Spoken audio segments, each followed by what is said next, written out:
আপনি নিশ্চয়ই বক্তব্য শুনছিলেন না? জামায়াত নেতা তাহের বলছিলেন যে গতকালকের কথা যে এলাকায় এলাকায় মারামারির সূচনা ঘটতে পারে। আপনি কি আসলে কি নির্বাচনের আগে এই ধরনের কোনো আশঙ্কা করছেন? অবশ্যই আশঙ্কা করছি এবং এবারের নির্বাচনে আসলে সরকার আইন শৃঙ্খলা বলতে যেটা আমরা বুঝি এর ধার কাছেও সরকার নেই। উন্নতি করার জন্য সরকারের কোনো ইচ্ছাও নেই। আমার ধারণা সরকারের ভেতরে অনেকগুলো সরকার আছে এবং কোনো সরকার চায় যে নির্বাচনটা না হোক।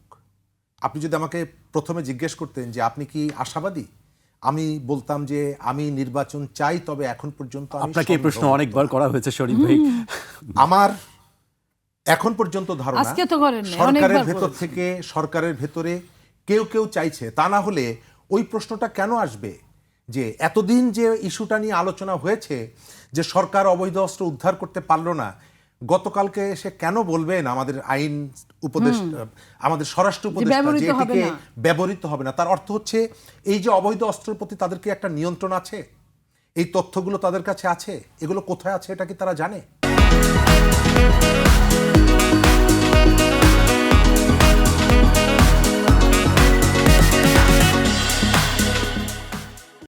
অস্ত্রের ব্যবহার আপনারা বলেন না, বাংলাদেশে প্রথম নির্বাচনী কাজে অস্ত্রের ব্যবহার ঘটেছে পাবনাতে আজ থেকে 1 মাস আগে, মনে পড়ে? সমাবেশে জি। প্রথম আমরা শুনেছিলাম সে কেউ না, সর্বশেষ জানা গেল সে জামাতের কর্মী এবং গ্রেপ্তারও সে হয়েছে। সুতরাং আমরা নির্বাচনী মাঠে অস্ত্র প্রবেশ করেছে এবং এই অস্ত্রগুলো কিভাবে ব্যবহৃত হবে এটা আমরা জানি না না। না, আপনি এটা বললেন কেন? চিটাগাং এটা সর্বপ্রথম, চিটাগাং এটা ব্যবহৃত প্রথম। হয়েছে, প্রথম। সেই ঘটনার জি। সাথে যারা যুক্ত এখন পর্যন্ত তাদেরকে ধরতে পারেনি পুলিশ। পাবনারটা অনেক চেষ্টা করা হয়েছে ধামাচাপা দেওয়ার জন্য, কিন্তু শেষ পর্যন্ত তার রাজনৈতিক পরিচয় বেরিয়েছে, সে জামাতের কর্মী, গ্রেপ্তার হয়েছে। আমরা দুটো দল নির্বাচনের জন্য জনগণকে প্রতিশ্রুতি দিচ্ছে। আমরা চাই তারা অতীতের ঘটনার থেকে শিক্ষা গ্রহণ করে এখানে একটা সহনশীল সংস্কৃতি গড়ে তুলবে। বাংলাদেশের এবারে নির্বাচন যদি কোনোভাবে বাধাগ্রস্ত হয়, শুধু কোনো একটা নির্দিষ্ট রাজনৈতিক দল না, বাংলাদেশ থেমে যাবে, বাংলাদেশ আর এক বা বিপদের মধ্যে পড়বে। আমরা একটা স্থিতিশীল দেশ চাই, তার জন্য নির্বাচন চাই। নির্বাচন একপাক্ষিকভাবে একটা সফল নির্বাচন হয় না।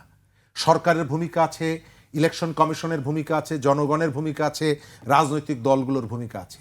আপনি 1 বছর ধরে নির্বাচনী প্রচারণা চালাচ্ছেন আর এখন এসে এর বিরুদ্ধে তার বিরুদ্ধে আপনি অভিযোগ তুলছেন। আপনি তো নির্বাচনী প্রচারণা শুরু করেছেন সবার আগে।